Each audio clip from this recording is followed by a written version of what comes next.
Todas esas cosas ya están aquí. Belleza con estilo, te ve así.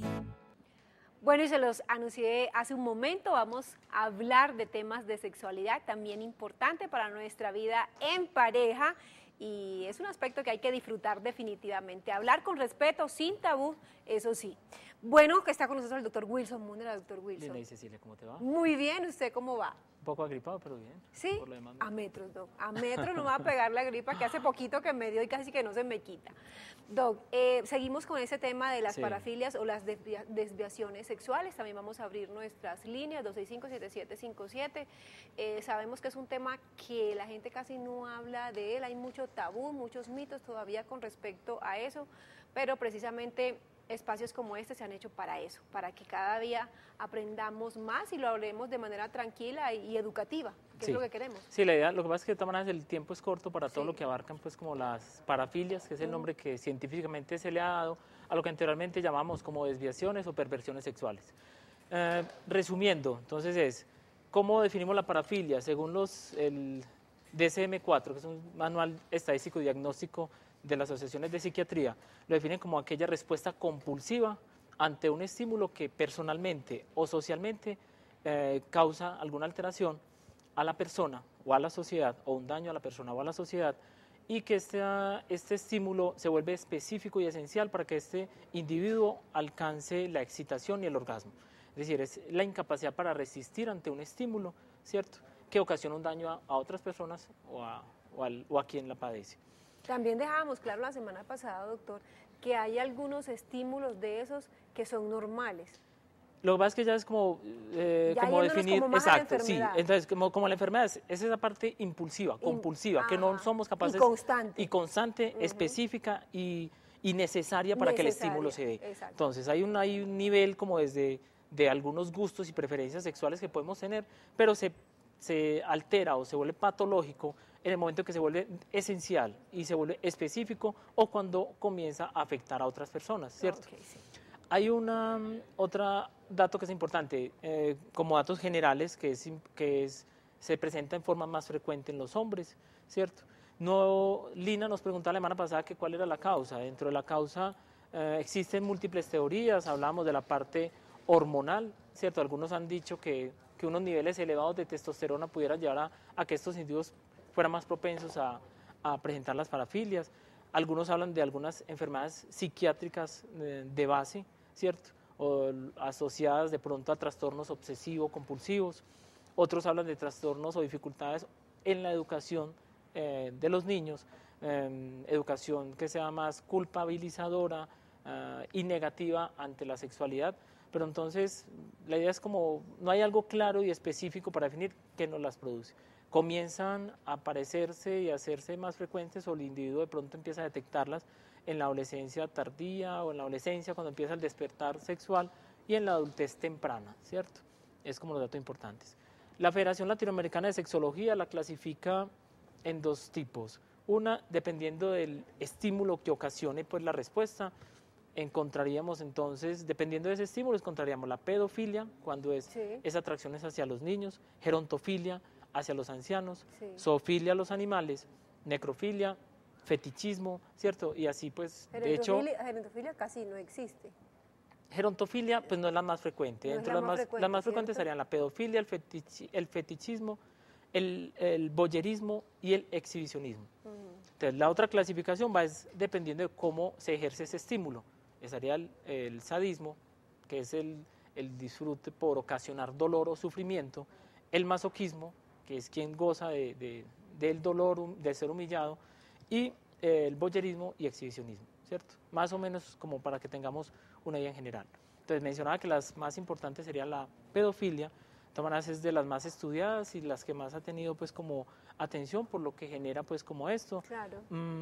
Hay que tener en cuenta que también va determinado a nivel social y a nivel de cada ciudad o cada país. Puede haber unas normas que nos dicen en qué momento o a partir de qué edad se considera una persona menor de edad, ¿cierto? Entonces pueden juzgar a alguien que tenga relaciones sexuales con abuso de menor, entraríamos a la parte de abuso de menor, que tenga 14 años o menos, ¿cierto? menor de 14 años será un 11 menor en Colombia. En otras partes puede que sea hasta los 15, hasta los 16, ¿cierto? Todo esto. Hay que tomarlo en cuenta pues también. Sin embargo, entonces, dentro de la pedofilia, lo importante es aquellas personas que sienten su estímulo sexual son niños, generalmente son niños prepúberes, que no tienen desarrollo de sus caracteres sexuales secundarios. Ya se busca, algunos solo llegan al plano de la fantasía y el deseo, algunos no llegan al contacto físico, pero hay quienes sí lo hacen, ¿cierto? Bueno, esto quedaría pues como en términos generales dentro de los pedófilos.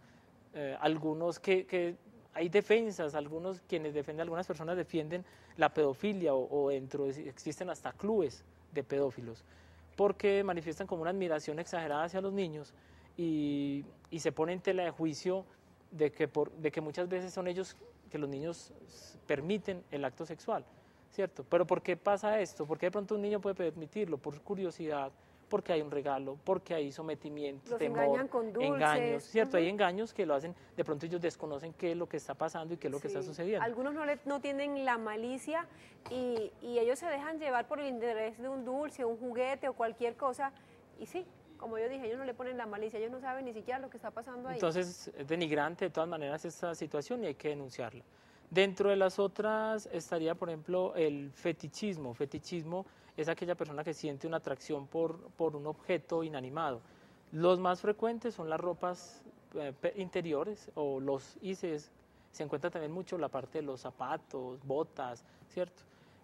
¿Cuándo se convierte en un delito? Pues en el momento en que esta persona llegue a robar pues como estos objetos de las prendas de otras casas y haga pues como un robo de las prendas, ¿cierto? Estas personas requieren de estos, muchas veces lo utilizan para la masturbación o lo utilizan, dentro de sus parejas le exigen que utilice alguna prenda. Pero cuando se vuelve, lo exigen. Sí, se lo exigen y que tiene que ser repetitivo y sin esa prenda es incapaz de alcanzar la excitación. excitación. Mencionaba la vez anterior que si te decía, no, pues que ponte unos guantes, pues era uno, pues me pongo el guante y se acaba el problema. Pero si de pronto empiezan otras exigencias con un comportamiento más obsesivo, más determinado, que empiece a afectar ya como la relación, es donde comienzan pues como los problemas. Está la necrofilia, es muy rara. La necrofilia es la atracción o práctica sexual con cadáveres, ¿cierto? Es muy rara, no es pues muy bien descrita. En algunos casos se piden en personas que trabajan en sitios de funerarias o que buscan incluso tener la oportunidad de trabajar ahí para poder ejercer y tener contacto sexual, pues en este momento tener relación con personas con cadáveres. La zoofilia. Esos sí son bravos. La zoofilia, anotamos la semana pasada que en algunas ciudades o se puede presentar algo cultural, pero ahí no hay una atracción o excitación sexual por el animal o que este sea mi estímulo esencial y específico. No hablaríamos de una parafilia en ese momento. Es un comportamiento más cultural en el cual se le lleva y se estimula incluso a estos adolescentes a que lleven esas prácticas como un rito de iniciación sexual. Quien persista en ella sí empezaría a presentar eso. Si prefiera una relación sexual o un acto masturbatorio individual y prefiera estar con los animales, entraría en este concepto. ¿Cuándo se convierte en un delito? Cuando lo haga de pronto con el animalito del otro, ¿cierto? Con él. Sí. Pero no tiene nada que ver, pues como tal no está penalizado. Sí. A nivel de las religiones, pues tiene sus connotaciones religiosas que prohíben pues lo que anteriormente llamaban el bestialismo. Dentro de otras, el voyerismo, el voyer de observar, de mirar. Dentro de las prácticas sexuales o a todos, en la gran mayoría, nos gusta ver o observar. Es un estímulo, y es un estímulo a un lo sentido, erótico, exacto, entonces lo erótico Uh-huh. o incluso el desnudo. Pero en estas personas lo que más les estimula es espiar a personas que tengan algún acto sexual y no ser sorprendidos, es decir, que no sea visto ahí, es decir, que esté escondido y que esa pareja no sepa que los están observando. A él no le interesa que lo vean. Venga, pero una cosita, doctor.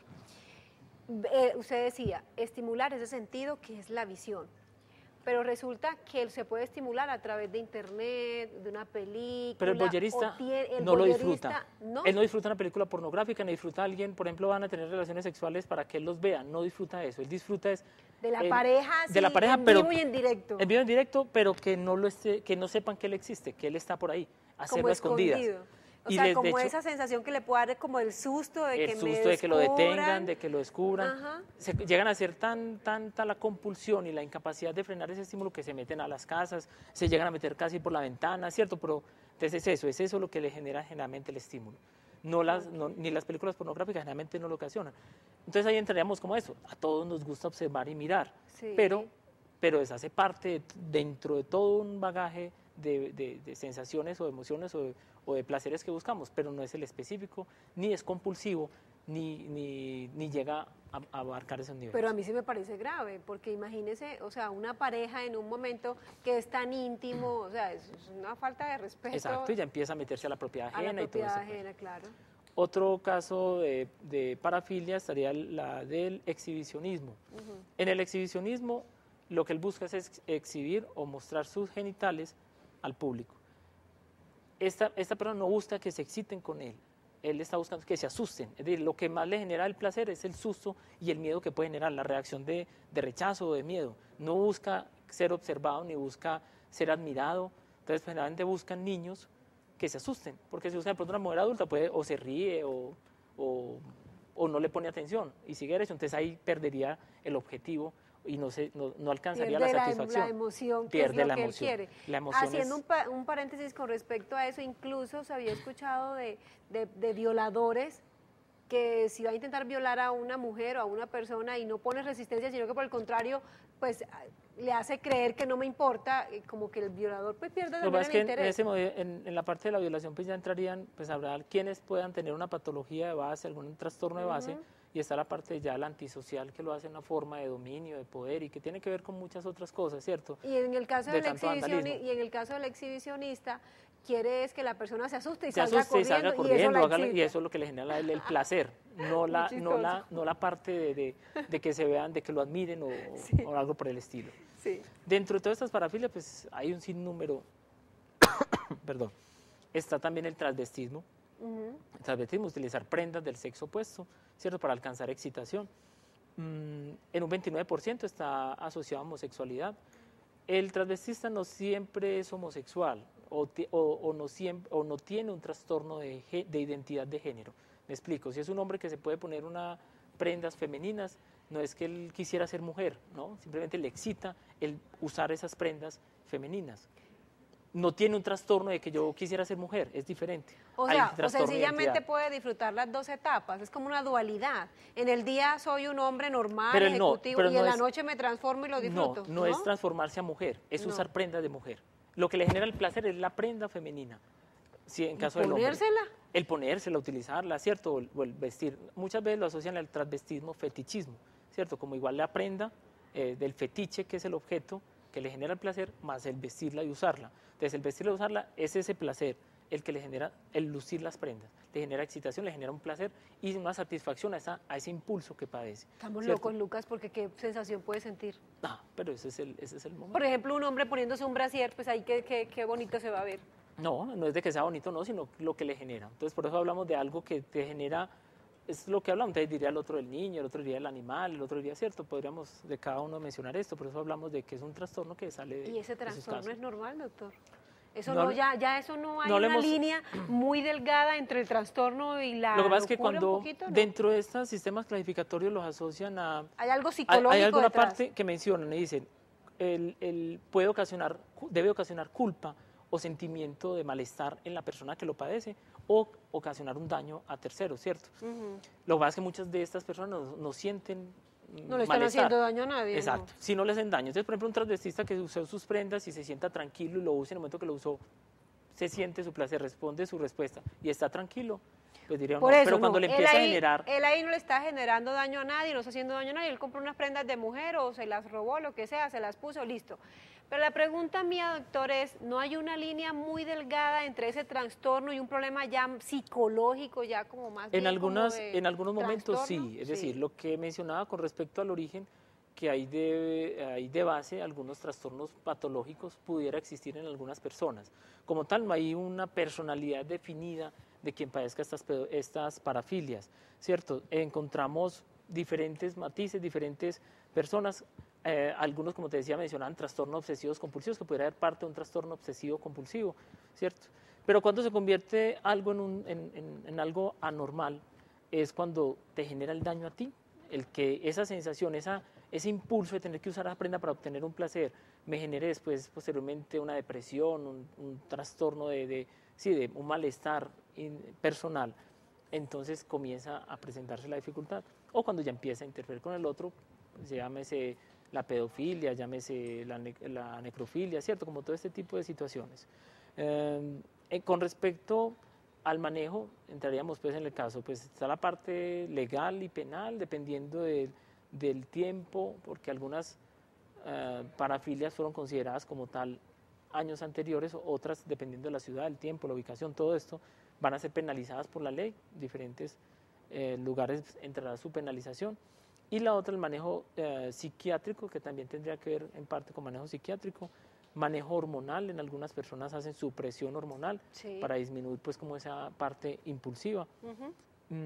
Y ya la respuesta pues sería muy variable y muy individual, dependiendo de hasta dónde llega eso o qué trastorno de base podríamos encontrar en este tipo de personas.